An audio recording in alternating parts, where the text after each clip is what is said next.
teman kita berdua ini lagi berjuang.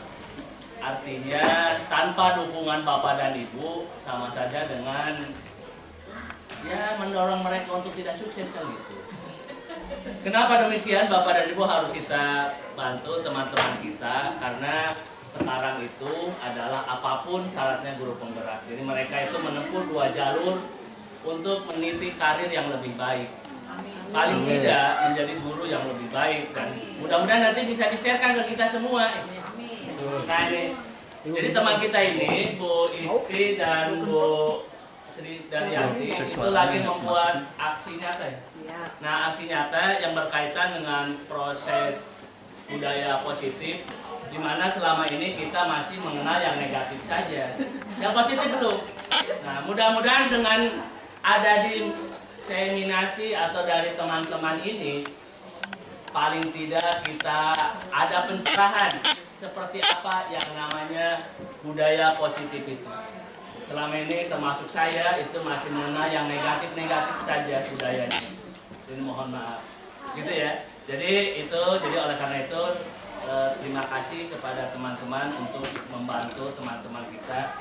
Mungkin bukan hanya hari ini saja Bu ya. Nah ada 2-3, jadi jangan bosan Bapak dan Ibu. Jadi kalau Bapak dan Ibu bosan itu hanya dapat lelah saja. Tapi karena harus dapat lila, maka mari bantu teman-teman kita. Mudah-mudahan apa yang dilakukan oleh teman-teman kita manfaat juga bagi kita semua. Amin. Nah itu aja lah teman-teman sebagai pembuka untuk kegiatan hari ini. Bila itu ya, Assalamualaikum warahmatullahi wabarakatuh. Aja yang mangga ke Ibu berdua.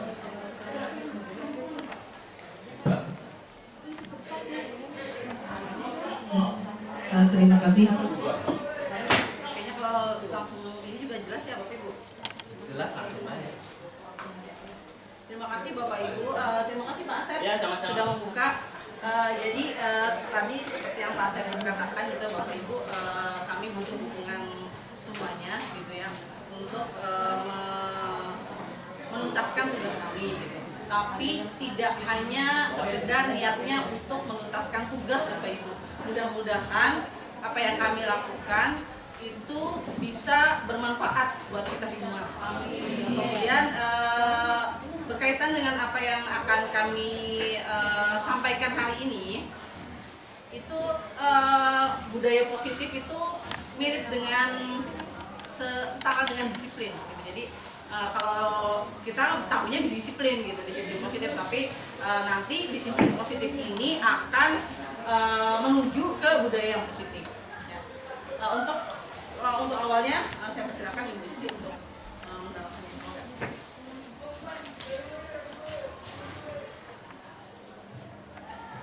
Assalamualaikum warahmatullahi wabarakatuh. Waalaikumsalam. Selamat pagi semuanya. Pagi. Kita masih semangat pagi ya Bapak Ibu. Terima kasih. Terima kasih Bapak Ibu yang sudah menyempatkan waktunya, Meluangkan waktunya untuk kami. Kita belajar bareng-bareng dari apa yang telah kami dapat, yang kita dapat selama 2 bulan ini, hampir 2 bulan kami mengikuti pelatihan calon guru penggerak. Nah, sekarang udah selesai modul 1, makanya kami akan melakukan aksi nyata dari apa yang telah kami dapat di pelatihan kami. Yang pertama, sebelum masuk budaya positif atau disiplin positif yang telah tadi dijelaskan oleh Bu Yanti, yang pertama kita harus mengenal paradigma pendidikan. Ya, sesuai dengan Ki Hajar Dewantara, tujuan pendidikan menurut Ki Hajar Dewantara yaitu menuntun kodrat yang ada pada anak sehingga dapat membawa mereka pada kebahagiaan dan keselamatan sebagai manusia dan anggota masyarakat. Di sini hampir sama dengan platform yang telah kita pelajari jadi kurikulum Merdeka. Menurut Ki Hajar Dewantara, kita itu diibaratkan sebagai seorang petani, ya, yang akan membuat tanaman yang kita tanam itu menjadi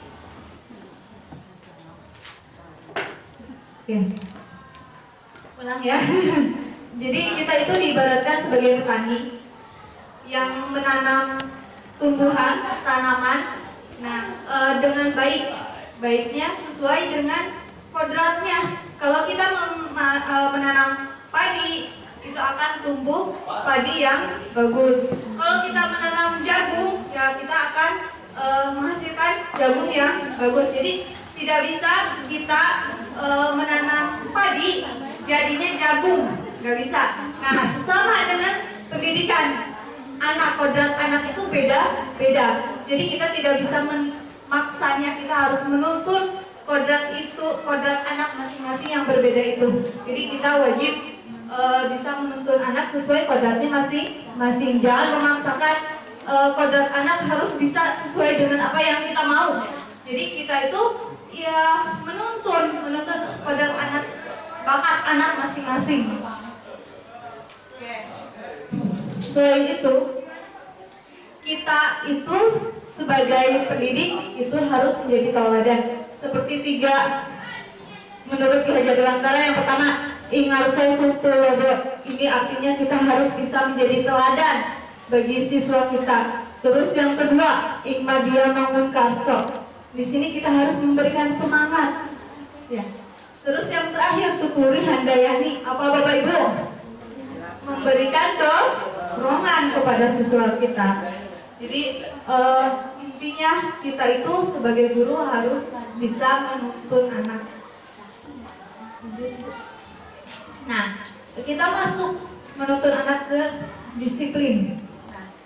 Apa sih yang terlintas dalam pikiran kita, Bapak Ibu, mendengar kata disiplin? Ada yang mau menjelaskan dulu nggak? Disiplin. Menurut Bapak Ibu? Oke, kata Bu Elin, kebiasaan yang baik. Ada lagi Bapak Ibu? Disiplin. Oke, peraturan ya Bu Isti. Terus Pak Wahid apa Pak Wahid? Tepat waktu. Itu masuk ke peraturan ya. Oke, kita masuk. Coba kita masuk ke pengertian sebenarnya. Disiplin biasanya ya benar seringkali berhubungan dengan peraturan, tata tertib, kepatuhan dan kepatuhan pada peraturan. Kata disiplin juga sering dihubungkan dengan hukuman. Padahal itu sungguh berbeda. Belajar tentang disiplin positif tidak harus dengan memberi hukuman. Justru salah satu alternatif aja hukuman itu sebenarnya tidak boleh digunakan sama sekali kalau bisa. Hukuman itu tidak. Ya.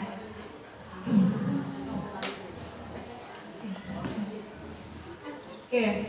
Nah, di sini ada menurut Diane Gosen dalam buku Restructuring School Discipline tahun 2021, disiplin itu dari kata disiplina yang artinya belajar. Terus ada yang artinya murid atau pengikut. Di sini disiplin itu mempelajari bagaimana cara kita bisa mengontrol diri. Nah, di sini sebenarnya disiplin Bapak Ibu sudah sangat bagus.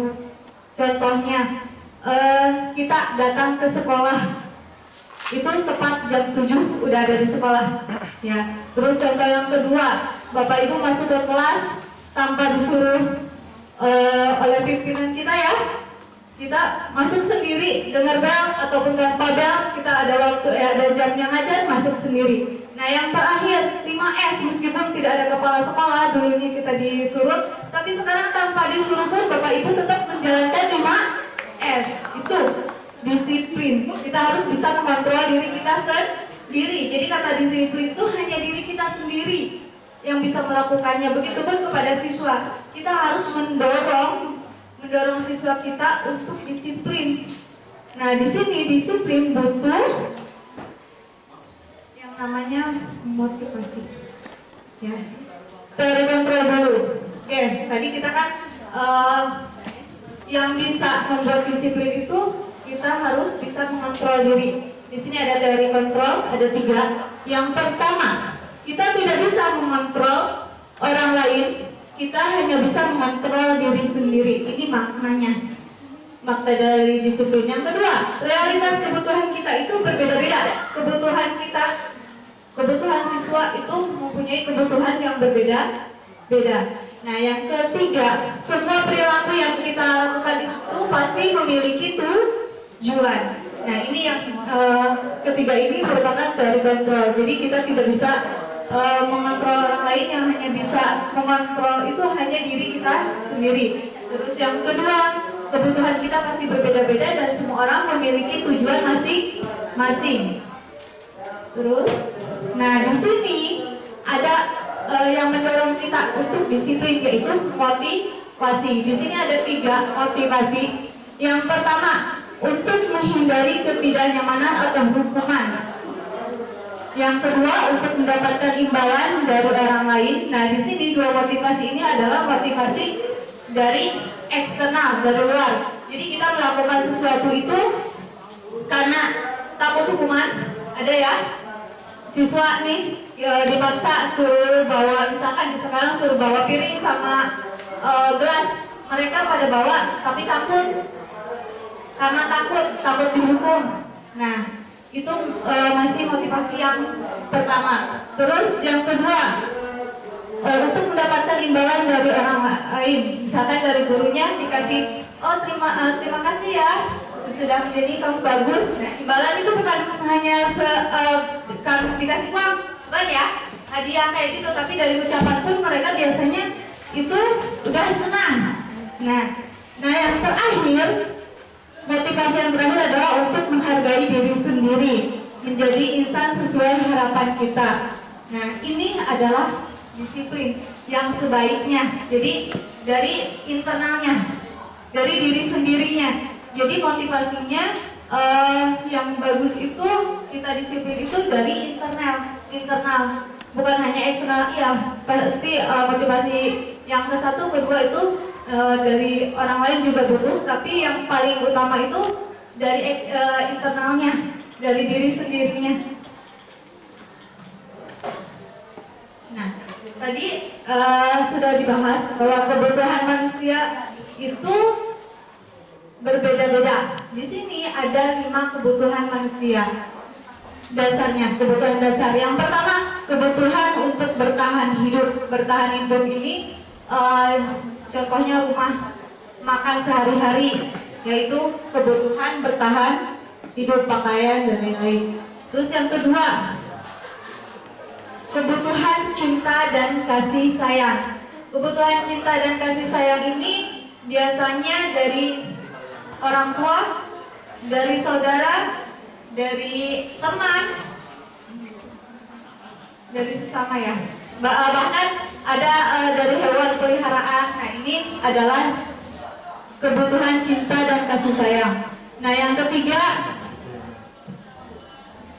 kebebasan. Semua siswa itu ada yang butuh, kita pun pasti butuh ya, kebebasan. Ada waktunya kita butuh kebebasan. Terus yang keempat, yaitu kesenangan, kebahagiaan. Yang terakhir adalah kekuasaan. Ini ada contoh satu kasus. Ibu Ambar, guru wali kelas 2A di SD Pelita Hati, sedang bingung menghadapi ulah salah satu murid di kelasnya yang bernama Doni. Beberapa anak di kelas 2A telah datang kepada wali kelasnya dan mengeluh bahwa Doni seringkali meminta bekal makanan dengan cara paksa. Jika Anda menghadapi seperti itu, seperti Ibu Ambar, apa yang akan Anda lakukan? Menurut Anda kira-kira apa alasan Doni melakukan hal itu? Di sini ada 5 kebutuhan.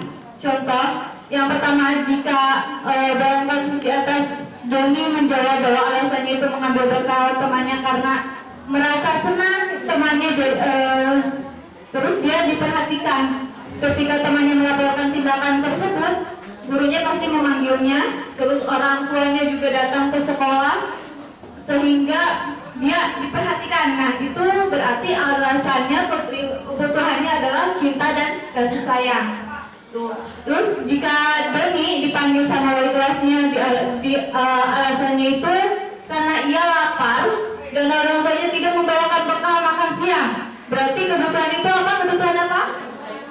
Bertahan hidup ya, sandang, pangan, kepes. Oke, terus yang ketiga, jika Dani menjawab merasa hebat karena temannya jadi takut dengan dia, menuruti keinginannya, berarti itu kebutuhannya Kasih sayang. kekuasaan.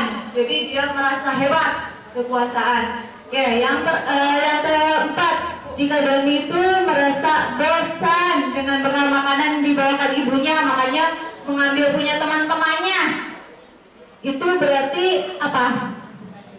Kebebasan. Nah, jika Doni melakukan iseng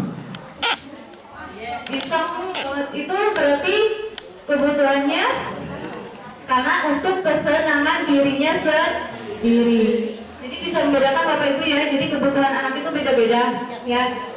Dari 5 itu ada yang butuh kasih sayang, ada yang butuh kebebasan, bertahan hidup, terus kekuasaan dan kesenangan itu kita harus bisa memahami ya. Jadi jangan sampai kita sebagai guru yang tugas kita menuntun anak-anak malah jadi takut sama kita. Kita harus benar-benar jadi pamong, among buat anak-anak kita. Di sini kita harus bisa menuntun anak ya, sesuai dengan kodratnya masing-masing. Apalagi dengan zaman sekarang. Jangan ngejudge anak, apalagi ngasih hukuman kayak tadi. Itu mah pilihan terakhir dan bahkan kalau sama sekali tidak boleh dilakukan kalau bisa. Ya, jadi kita harus tahu kebutuhan anak itu apa, kita dekati siswa tersebut. Paling itu aja dari saya, nanti akan dilanjutkan oleh Bu Yanti.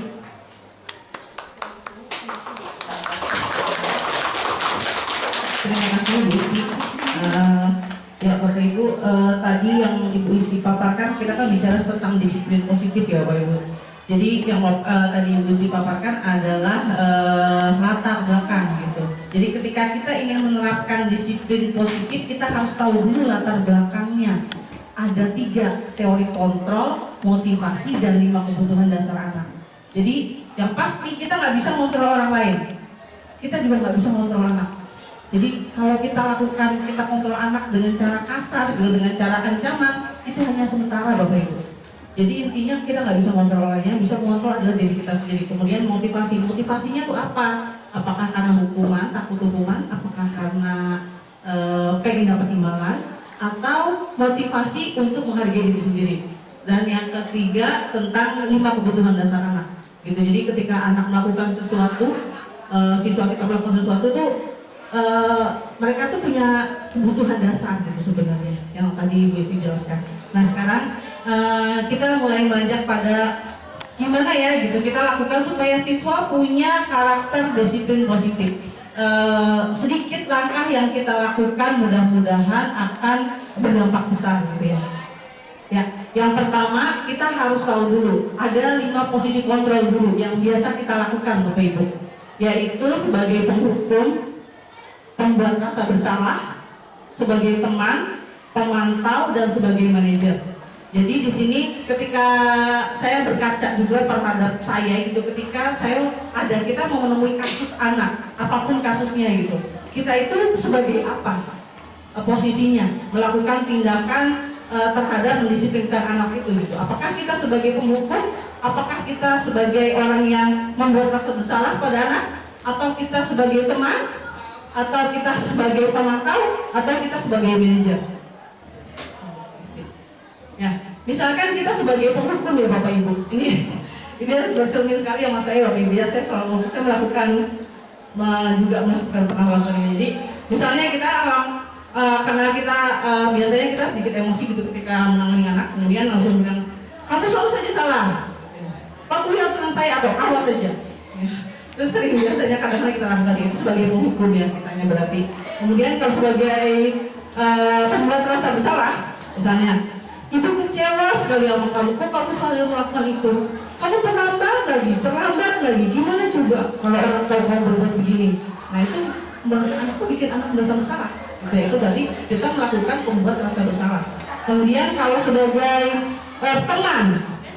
teman biasanya kita sedikit gitu ya, mukanya juga sedikit ya, kemudian ayolah bantu, bisa kan lakukannya gitu ya, kita dekat, kita mana, ya sudah kali ini nggak apa-apa ya ibu ampuni, nanti ibu bereskan gitu, nanti jangan kayak gitu lagi ya. Nah itu kita sebagai teman. Nah kalau sebagai pemantau biasanya kita kayak polisi lagi bilang misalnya gini, peraturannya apa gitu ya, kemudian apa yang kamu lakukan, konsekuensinya apa gitu ya. Jadi biasanya kita sudah punya peraturan dan ada konsekuensinya, jadi anak cuma ditanyain, gitu, diingatkan kembali itu antara peraturan dengan konsekuensinya. Nah yang terakhir ini sebagai manajer, nah ini sudah luar biasa ya, ini akan membentuk anak menuju disiplin yang positif. Jadi kalau misalkan gini, apa yang kita yakini, jadi kita mengingatkan ya, nanti di sini ada keyakinan kelas, jadi keyakinan berarti kita harus membuat keyakinan kelas dulu gitu. Kemudian apakah kamu meyakininya? Jika kamu meyakininya, apakah kamu bersedia memperbaikinya? Jika kamu memperbaiki ini, hal ini menunjukkan apa tentang dirimu? Apa rencana kamu untuk memperbaiki hal ini? Jadi manajer itu benar-benar memanage gitu ya. Jadi anak itu secara tidak langsung dia tidak merasa dizalimi oleh kita karena dimarahin, tidak merasa dibuat rasa bersalah sama kita, dia juga tidak merasa leha-leha karena kita selalu menganggapnya biarin deh, ibunya pasti menguruskan gitu ya, misalkan seperti itu gitu ya. Tapi nanti anak itu akan merasa, oh ya, saya harus memperbaiki apa nih ya. Jadi akan menghargai dirinya sendiri dan dia akan meyakini apa yang dia lakukan itu seharusnya seperti apa. Nah ini nanti saya lihat ya untuk apa sih namanya videonya masih supaya jelas.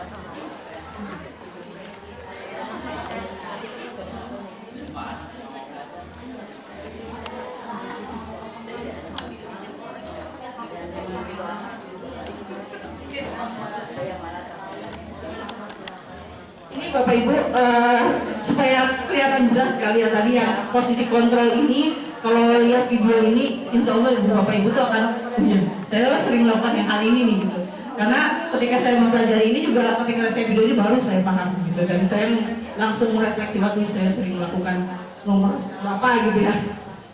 Program yang dikembangkan adalah 5 posisi kontrol. 5 posisi kontrol dalam restitusi adalah proses perjalanan seorang pendidik agar dapat mengenali dirinya. Pada video kali ini, kita akan membahas tentang 5 posisi kontrol yang dikembangkan oleh Dian Gosling dan contoh penerapannya.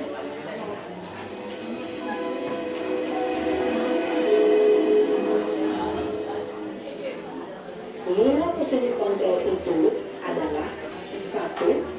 Posisi penghukum, 2. Posisi pembuat merasa bersalah, 3. Posisi teman, 4. Posisi pemantau atau monitor, dan 5. Posisi manajer. Untuk lebih memahami kelima posisi tersebut, mari kita saksikan kasus Naren yang terlambat hadir 20 menit di sekolah dan melihat bagaimana kelima posisi kontrol dalam menghadapi masalah tersebut.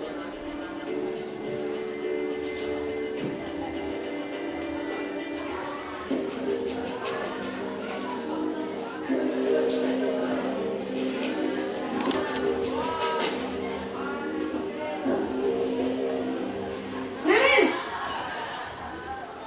sini kamu. Selalu terlambat. Kamu deh, pasti terlambat. Maaf Bu, saya Apa? Apa coba? Alasan kamu apa lagi? Kapan sih kamu tidak terlambat? Malas sekali ya kamu jadi anak. saya Dasar pemalas. Gak kapok-kapok sih kamu. Sudah berapa kali terlambat? Sana, kamu keliling lapangan basket 2 kali. kenapa saya harus ke lapangan basket Bu? Kenapa? Kamu melawan ibu. Berani-beraninya jawab. Sudah terlambat, masih berani jawab pula.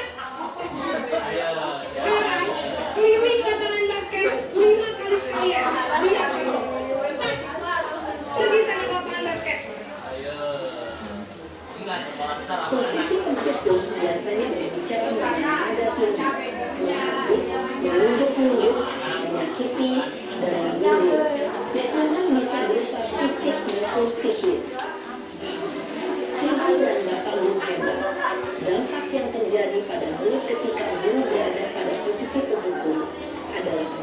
murid akan membayarkan bahkan berupa denda.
Ini kamu sudah sering terlambat loh.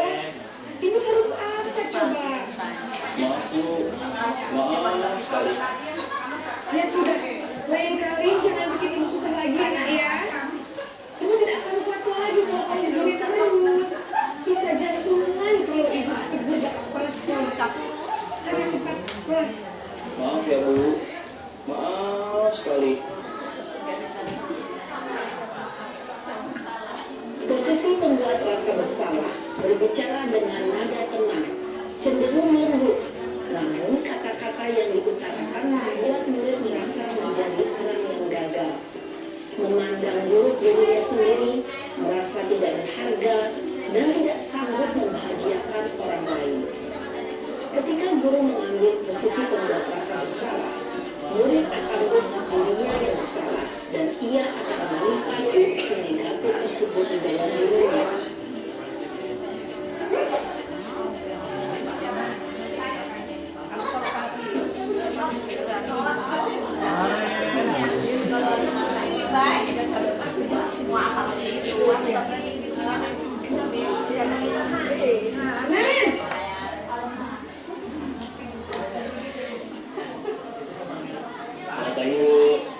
Wah, sudah jam berapa ini nak?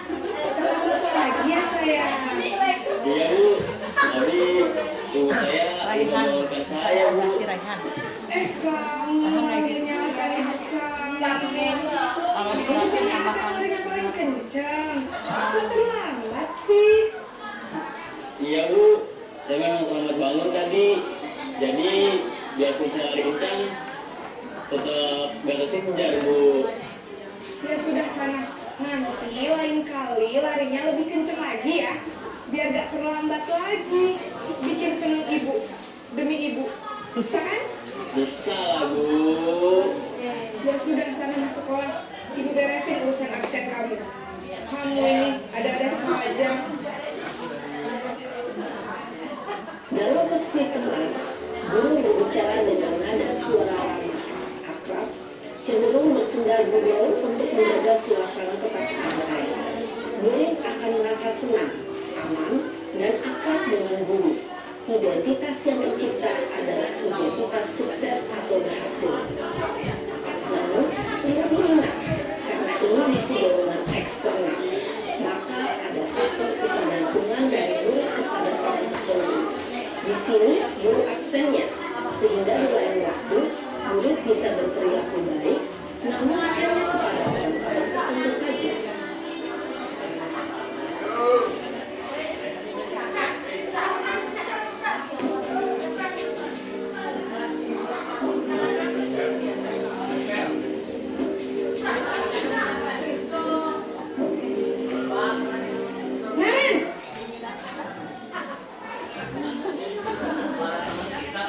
Selamat pagi Bu. Naren, apa peraturan sekolah kita tentang jam berapa kita harus masuk sekolah, nak? Kita harus di sekolah jam 7 Bu. Iya betul, sekarang sudah jam 7.20. Naren sudah tahu konsekuensinya jika terlambat hadir. Paham Bu, saya harus tinggal kelas, harus jam istirahat selama 20 menit. Iya benar, konsekuensinya demikian. Jadi nanti jam 9.30 pas istirahat, kamu harus tinggal di kelas, kerjakan tugas tambahan untuk ketertinggalan kamu, ya. Baik, Bu. Posisi pemantau mengandalkan penghitungan atau data untuk mengontrol murid. Guru mengarahkan murid berdasarkan peraturan dan konsekuensi. Seorang pemantau menunjukkan bahasa tubuh dan ekspresi wajah yang datar dan cenderung formal.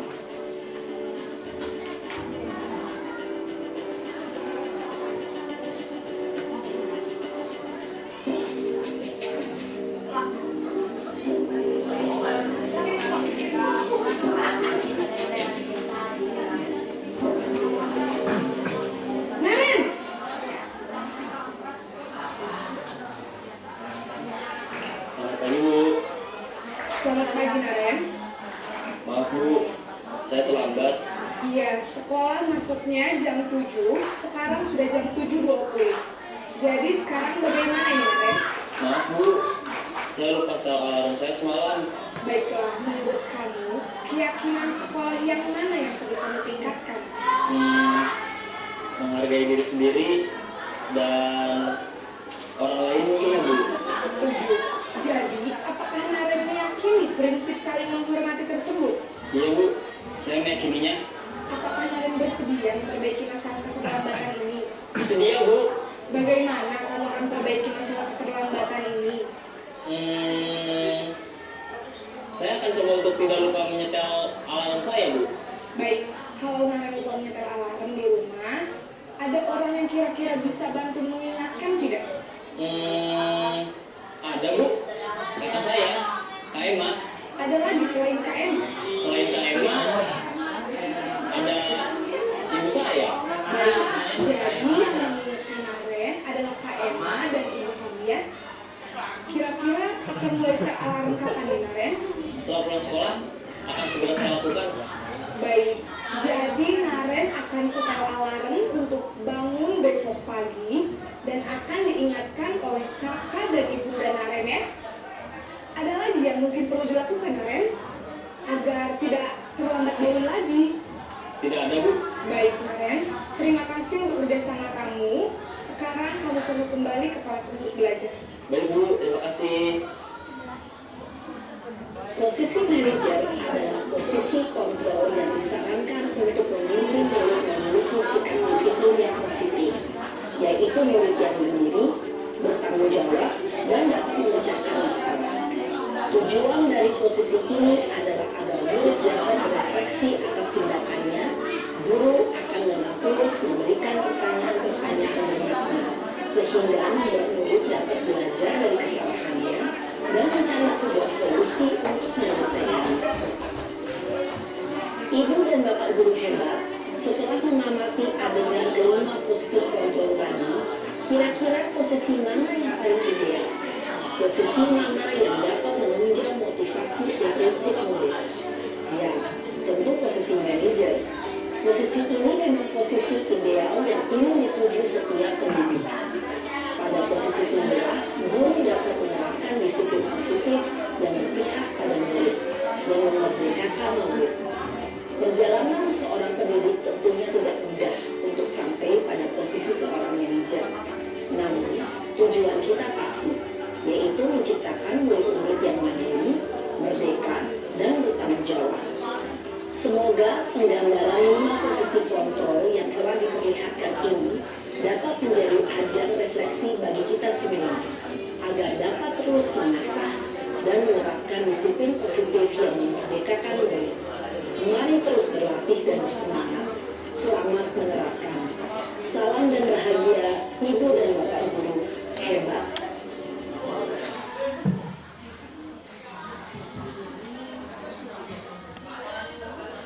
Bapak Ibu,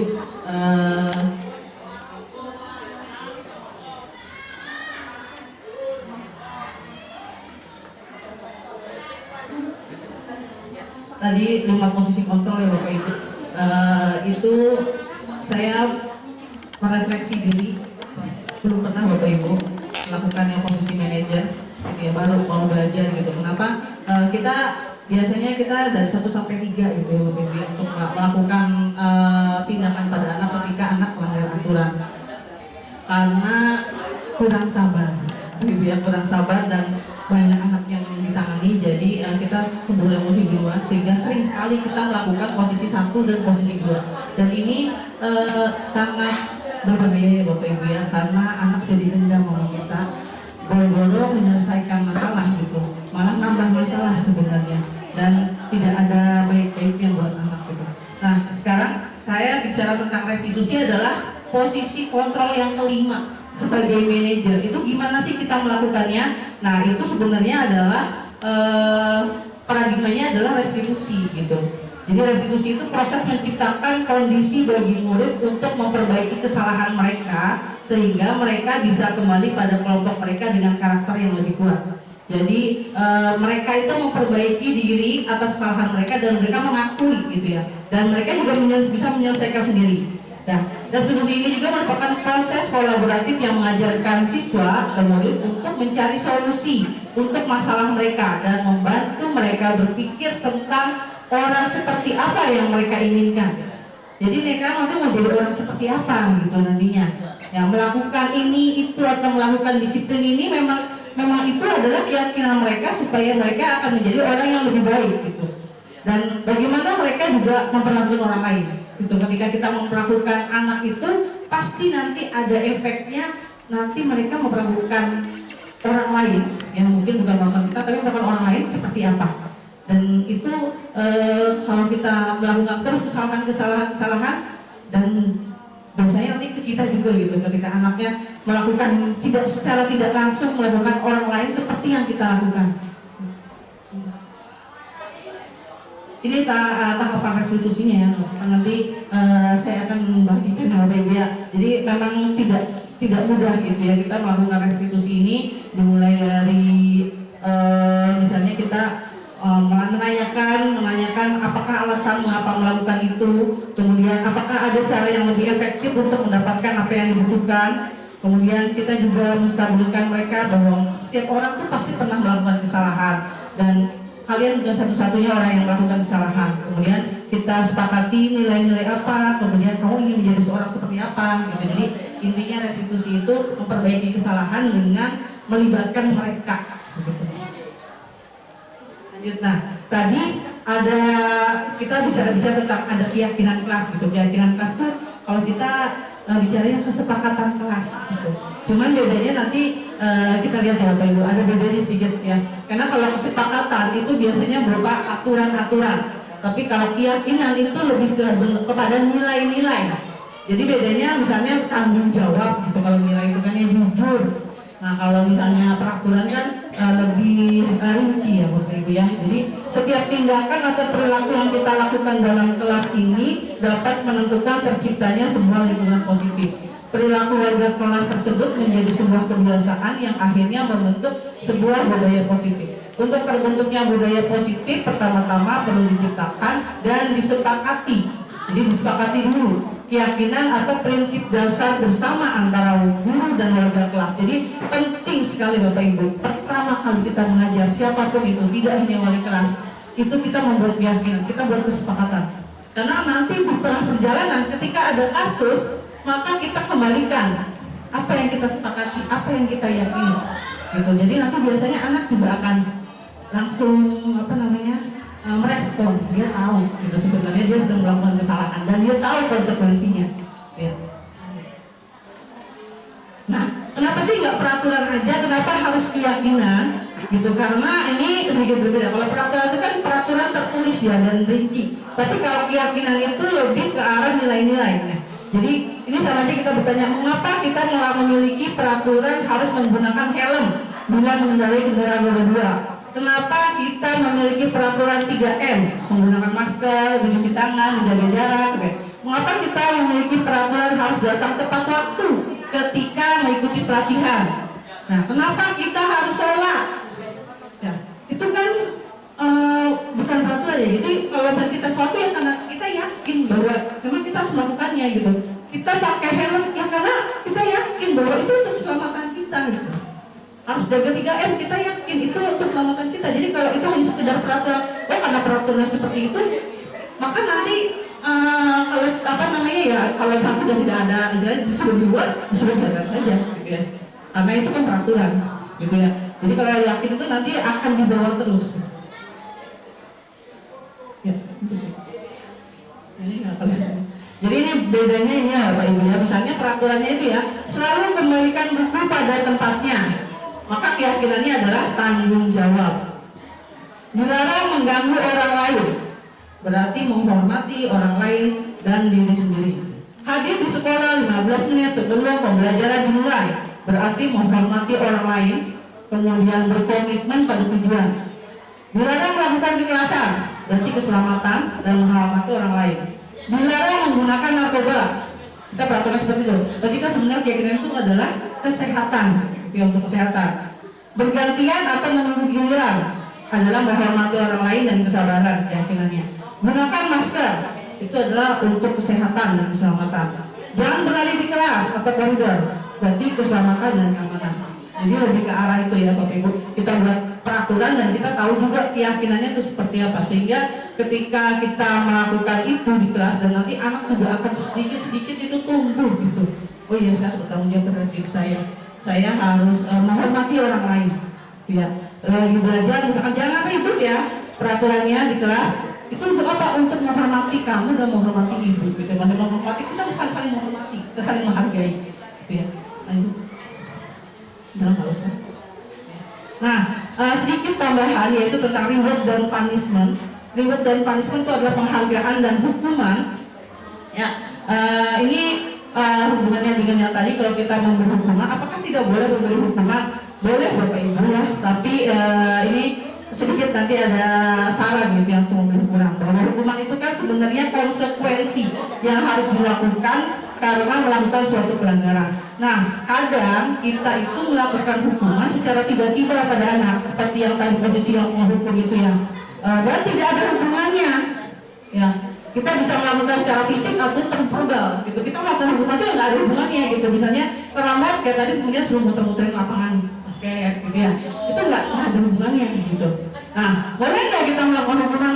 Sebenarnya boleh saja Bapak Ibu, asal ada kita sudah melakukan kesepakatan dulu atau keyakinan dulu. Ya, ketika kita sudah melakukan keyakinan, kemudian kita boleh konsekuensinya ini loh ya. Kita sudah sepakat ya konsekuensinya ini, dan disarankan untuk konsekuensinya itu berhubungan Bapak Ibu. Misalnya, kalau olahraga, dia terlambat pakai baju olahraga, tapi ada orang di lapangan, kan terlambat tuh, kamu terlambat. Nah, kemudian boleh nggak guru melakukan hukuman suruh lari? Boleh Bapak Ibu, karena itu ada hubungannya pelajaran olahraga gitu. Karena dia, udah kamu kan belum pemanasan, yang lain udah pemanasan, kamu lari dulu, itu kan hubungan juga sebenarnya. Tapi namun nggak apa-apa, karena itu ada hubungannya karena lagi pelajaran olahraga gitu ya. Itu hanya sedikit contohnya. Kemudian lanjut. Yang reward itu kan penghargaan. Kita suka memberi penghargaan dengan maksud adalah untuk memotivasi anak. Padahal gitu sebenarnya gitu, saat kita berulang kali menjanjikan hadiah kepada anak-anak agar berperilaku tanggung jawab, atau kepada murid agar mempelajari sesuatu, atau kepada seorang karyawan agar pekerjaan yang berkualitas, kita sebenarnya sedang berasumsi bahwa mereka tidak pernah dapat melakukannya. Jadi ada pernyataan seperti itu tadi.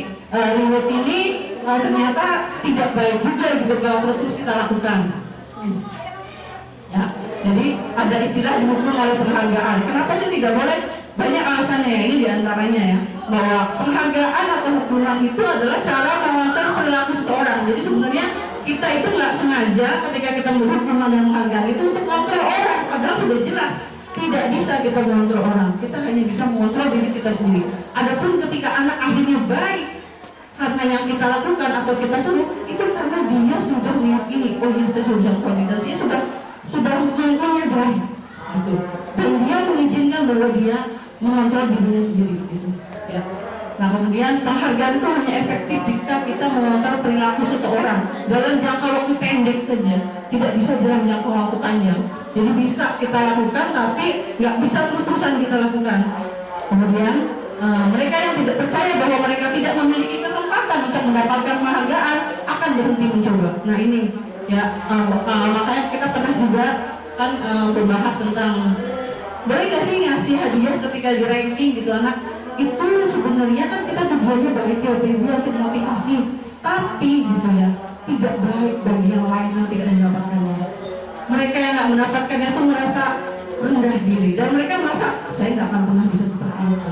Padahal belum tentu Bapak Ibu ya kan. Jadi kita sudah mematikan potensi mereka. Mereka mungkin nggak bisa ya 30 besar, tapi siapa tahu nanti suatu saat malah justru mereka jadi pengusaha sukses gitu ya. Yang lagi satu belum tentu juga sukses gitu ya. Nah itu makanya ketika kita memberi penghargaan apalagi dari itu berpikirnya seperti itu. Kemudian jika suatu penghargaan diharapkan namun kita tidak mendapatkannya, maka kita merasa didukung oleh penghargaan tersebut. Jadi nanti kita akan menjaga ketika memberi reward dan punishment ini. Lanjut. Ya sudah Bapak Ibu, kata-kata terakhir dari kami yaitu langkah kecil mudah-mudahan bisa berdampak besar Bapak Ibu.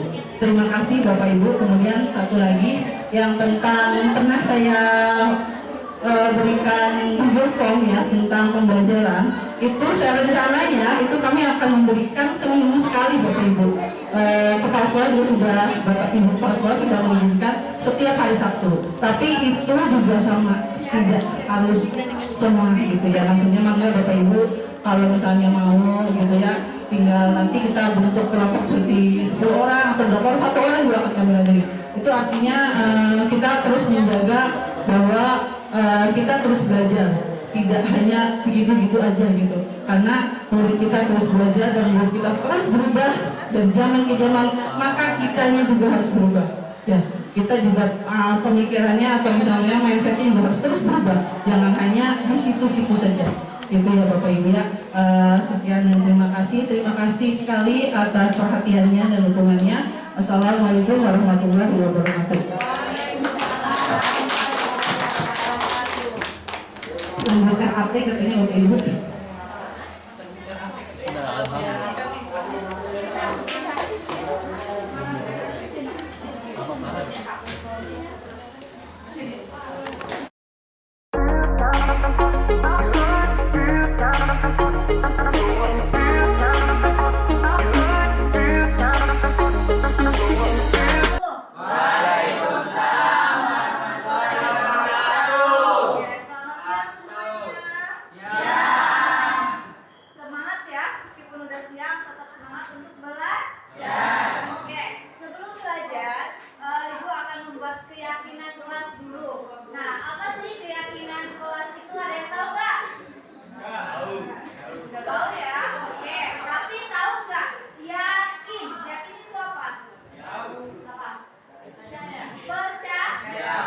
Benar-benar menjadi kepercayaan supaya kelas kita itu gimana caranya bisa tertib ya dalam pelajaran di SBY, gimana caranya misal contoh keyakinan jangan telat masuk ya, supaya bisa masuk telat masuk itu bagaimana keyakinan kaliannya. Pertama contoh misalkan menghargai diri, tidak akan telat masuk kelas, contoh ya.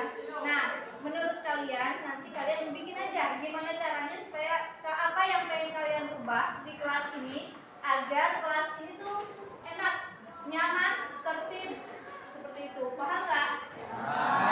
Oke, laki-laki nanti ibu kasih yang kertas biru, perempuan kertas pink. Nanti kerjakan aja satu keyakinan kelas apa yang akan kalian tulis yang untuk memperbaiki kelas kita itu supaya tertib nyaman itu harus apa? Itu ya. Oke.